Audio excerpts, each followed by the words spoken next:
Il t'arrive quelque chose de bien, quelque chose de vraiment bien.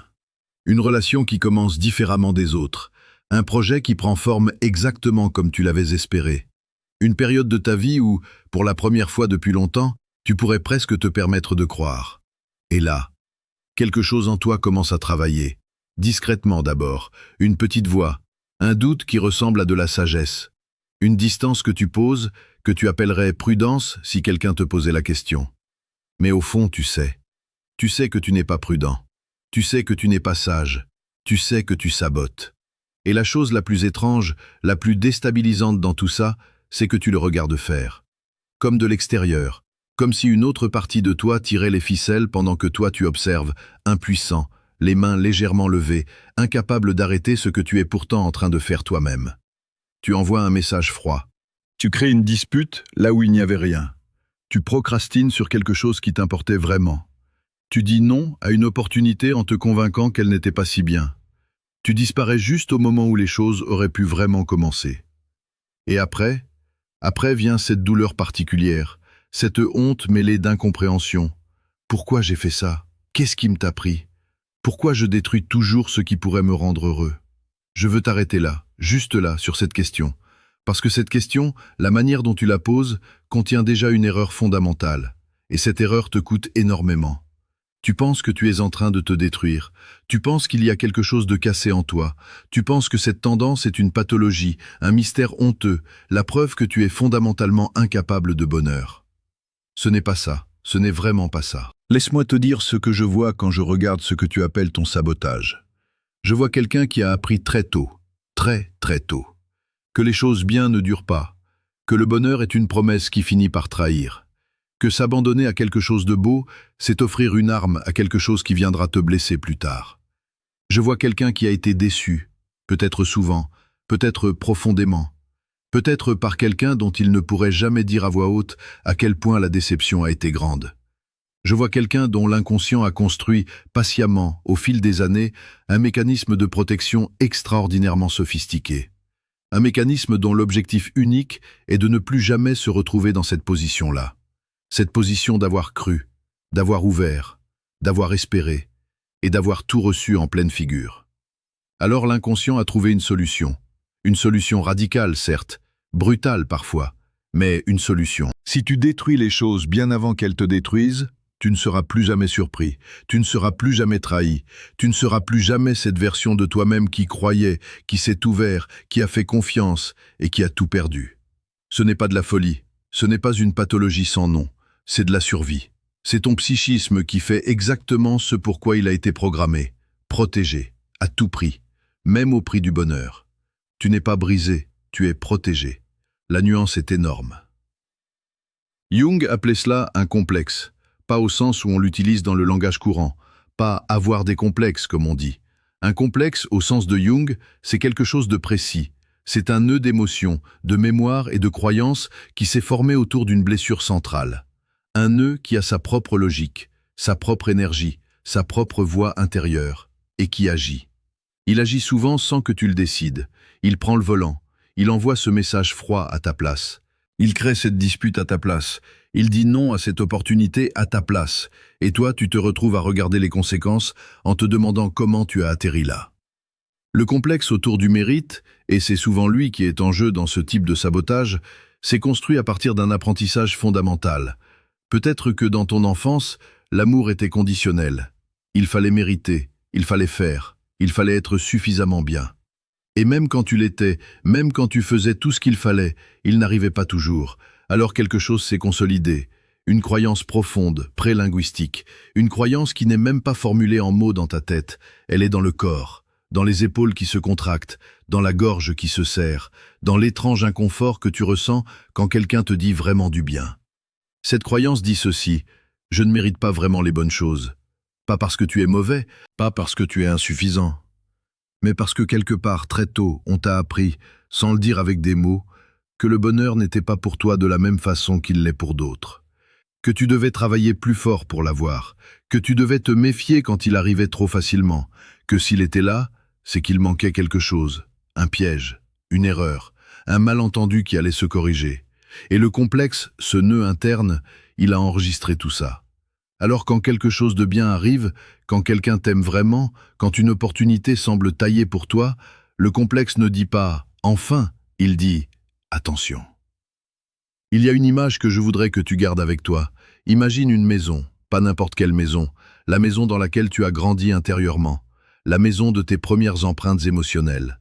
Cette maison a une température intérieure précise, pas confortable peut-être même froide par moments. Peut-être avec des courants d'air, des pièces dont on ne parlait pas, des portes qu'on laissait fermées. Mais c'est ta maison, c'est ce que tu connais. C'est ce qui, d'une certaine façon, te semble normal. Le bonheur, quand il arrive, c'est une chaleur nouvelle, un changement de température. Et l'inconscient, très ancien, très méfiant, dit « ce n'est pas normal ». Pas parce que le bonheur est mauvais, mais parce qu'il est inconnu, inconnu de ta maison intérieure. Alors il allume un signal d'alarme. Un signal qui ressemble à de la méfiance, qui ressemble à du désintérêt soudain, qui ressemble à une envie de fuir, qui ressemble, de l'extérieur, à du sabotage. Mais ce signal dit simplement « Je ne reconnais pas cet endroit. Ramène-moi là où je sais ce qui va se passer ». Les psychologues appellent ça la zone de confort. Mais ce n'est pas tout à fait juste comme formulation. Ce n'est pas un endroit confortable, c'est un endroit familier. Et la familiarité, pour l'inconscient, vaut bien plus que le confort. Tu as peut-être reconnu quelque chose en toi, là. Peut-être une relation où tu as commencé à te retirer précisément au moment où elle devenait réelle. Pas parce que la personne n'était pas bien, pas parce que tu ne l'aimais pas, mais parce qu'elle était bien, parce que tu l'aimais vraiment, et que ça, précisément ça, déclenchait quelque chose de vertigineux, quelque chose qui ressemblait à du danger. Peut-être un travail, un projet, une période de ta vie où tu commençais enfin à te sentir à ta place. Et étrangement, juste à ce moment-là, tu as fait quelque chose. Tu t'es empêché, tu as ralenti, tu t'es trouvé des raisons de ne pas continuer. Les raisons étaient convaincantes, elles l'étaient vraiment. L'inconscient est extraordinairement habile pour habiller la peur en raisonnement logique. Ce n'est pas le bon moment. Je ne suis pas encore prêt. Il y a quelque chose qui cloche. Je sens que ça va mal se terminer. Ce sont de vraies pensées. Elles ne sont pas inventées. Elles ne sont pas fausses dans leur forme. Mais elles proviennent d'un endroit qui n'est pas ton discernement. Elles proviennent de ta blessure. Et la différence entre les deux, apprendre à la sentir, c'est peut-être le travail d'une vie.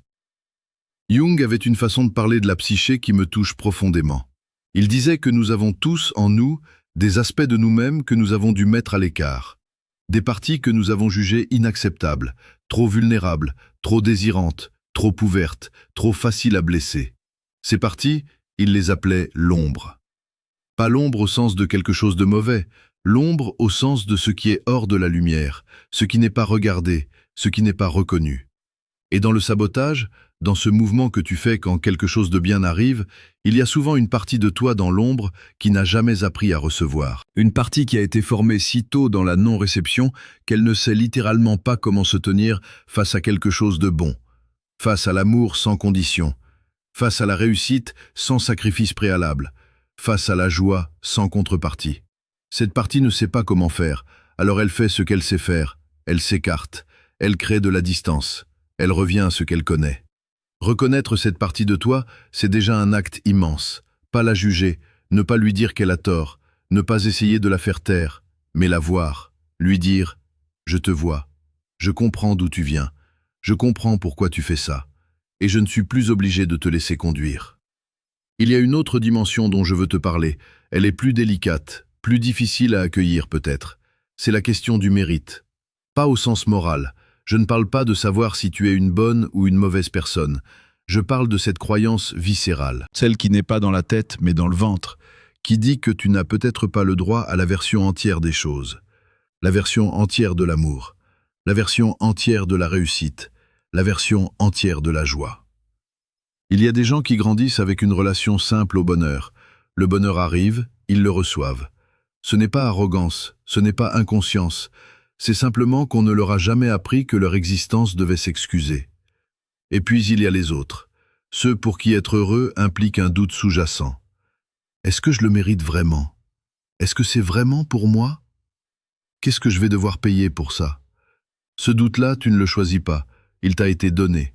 Donné par des expériences précoces, donné par des paroles qu'on t'a dites ou ne t'a pas dites, donné par l'amour conditionnel, par les comparaisons, par les attentes implicites, par les silences de ceux qui auraient dû te dire que tu avais le droit d'exister pleinement. Et ce doute s'est logé dans ton inconscient comme un locataire silencieux, qui ne dit rien la plupart du temps, qui sait se faire oublier, jusqu'à ce que quelque chose de bien arrive, et là il se réveille, il commence à parler. « Attends, tu te rappelles la dernière fois? Tu te rappelles comme ça a fini? Tu te rappelles à quel point tu t'es senti stupide d'avoir cru ?» Et tu l'écoutes. Non pas parce que tu es faible, mais parce que cette voix, tu la connais depuis longtemps. Elle fait partie du décor intérieur. Elle t'est familière, presque rassurante dans sa façon de te ramener à ce que tu crois être. Je veux te poser une question que je te demande de ne pas traiter en surface. Qui serais-tu si tu décidais de croire que tu mérites les choses bien? Pas comme une affirmation vide, pas comme une phrase à répéter le matin devant ta miroir, mais vraiment, qui serais-tu? Qu'est-ce qui changerait dans ta façon de te tenir, dans ta façon de parler de toi-même, dans ta façon de recevoir ce que les autres t'offrent, dans ta façon de rester quand tout en toi te dit de partir? Cette question est une porte. Derrière cette porte, il n'y a pas des réponses faciles, il n'y a pas une transformation en 3 étapes. Il y a toi. Une version de toi qui n'a pas encore tout à fait existé, une version qui n'a pas encore été autorisée. L'individuation, ce mot de Jung pour ce voyage vers soi-même, ne consiste pas à devenir parfait, elle consiste à devenir entier, à intégrer les parties de soi qu'on a mises à l'écart, y compris celle qui sait recevoir, y compris celle qui sait rester, y compris celle qui sait croire sans aussitôt préparer sa défense. Alors maintenant, je veux qu'on parle de ce qui est possible, pas comme une promesse légère, pas comme une formule de développement personnel qui glisse sur la surface des choses, comme quelque chose de vrai, quelque chose que je dis à quelqu'un qui a déjà assez souffert de cette mécanique-là. Le sabotage peut changer, pas en le combattant, pas en lui faisant la guerre, pas en essayant d'être plus fort, plus volontaire, plus discipliné, en le comprenant, comprendre, vraiment comprendre d'où il vient, quel enfant il protège, quelle douleur il cherche à éviter. Parce qu'une fois que tu sais ça, une fois que tu peux regarder le mouvement de sabotage et dire « Ah, c'est le complexe, c'est ma vieille maison intérieure, c'est la partie de moi qui a peur parce qu'elle n'a jamais appris que le bonheur pouvait rester », quelque chose se dépose. Pas tout de suite, pas complètement, mais quelque chose se dépose. Et dans cet espace, même minuscule, tu peux faire un autre choix. Pas un grand choix héroïque, un tout petit choix. Rester un peu plus longtemps, laisser entrer un peu plus, ne pas envoyer ce message qui crée de la distance. Dire oui à quelque chose que tu as envie de fuir. Ces petits choix, répétés, sont une rééducation de l'inconscient. Pas rapide, pas linéaire, mais réelle. Il y a une chose que les gens qui te connaissent bien ont peut-être du mal à comprendre. Ils te voient saboteur, ils te voient te retirer juste au bon moment. Ils se disent que tu dois avoir peur de l'engagement, que tu dois aimer le drame, que tu dois, d'une façon ou d'une autre, ne pas vouloir vraiment du bonheur. Ce n'est pas vrai. Tu veux le bonheur. Tu le veux avec une intensité qui fait presque mal, précisément parce que tu t'en es coupé si longtemps. Ce n'est pas un manque de désir, c'est un excès de protection. Et cette protection, si tu pouvais lui parler, si tu pouvais lui dire « Je t'entends, je comprends d'où tu viens, mais cette fois, je vais essayer autrement. Cette fois, je vais rester. Et si ça fait mal, si ça se termine, si je me suis trompé, je survivrai. Parce que je suis plus fort maintenant que l'enfant que tu protèges. » Si tu pouvais dire ça, quelque chose pourrait bouger. Le travail sur l'ombre, ce travail de se regarder vraiment, de descendre dans les parties de soi qu'on préférerait ignorer, c'est le travail jungien le plus courageux qui soit. Ce n'est pas facile, ce n'est pas linéaire, et on ne peut pas le faire entièrement seul.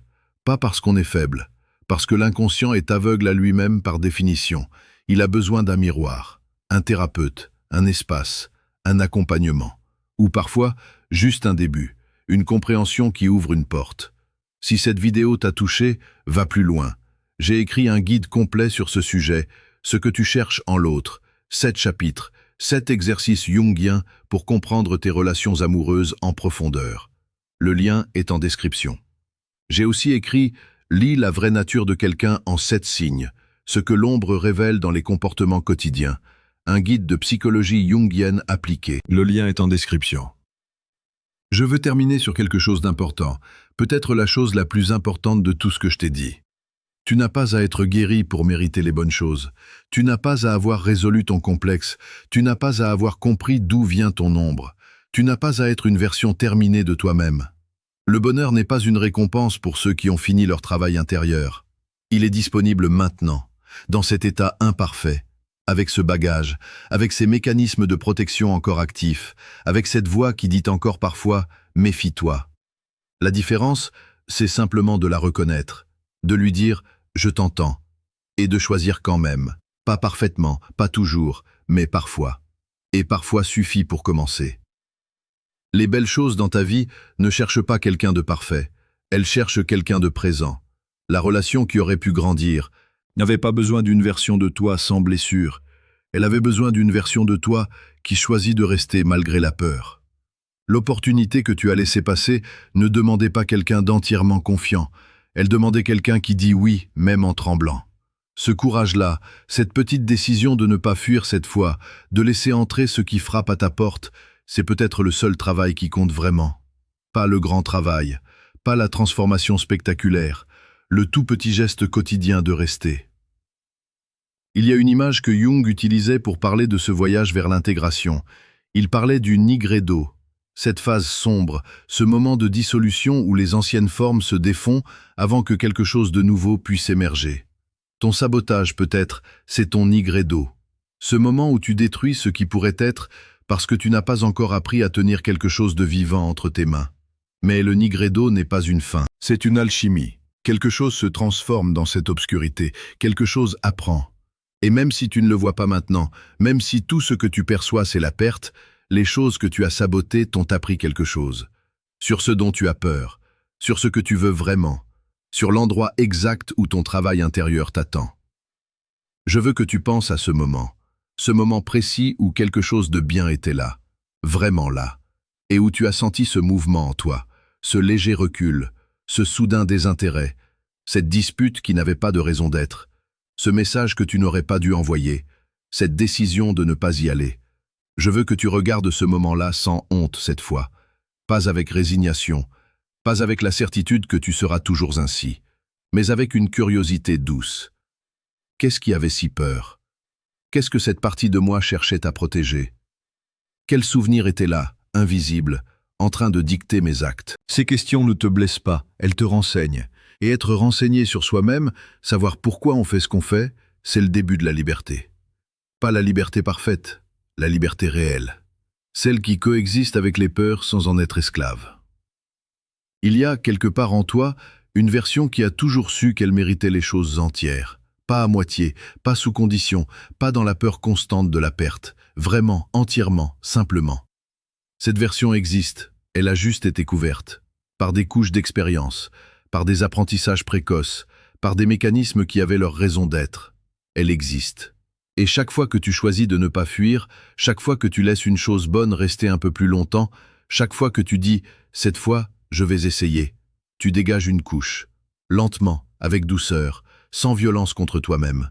Tu n'as pas à tout guérir pour commencer à recevoir, tu as juste à décider aujourd'hui que tu vas laisser entrer un peu plus de lumière qu'hier. C'est tout, c'est assez. Dans ta vie, y a-t-il quelque chose de bien que tu es en train de sabotager en ce moment, sans tout à fait comprendre pourquoi? Dis-le en commentaire. Tu n'as pas à tout expliquer, juste le nommer. Parfois, donner un nom à ce qu'on fait est le premier geste vers autre chose.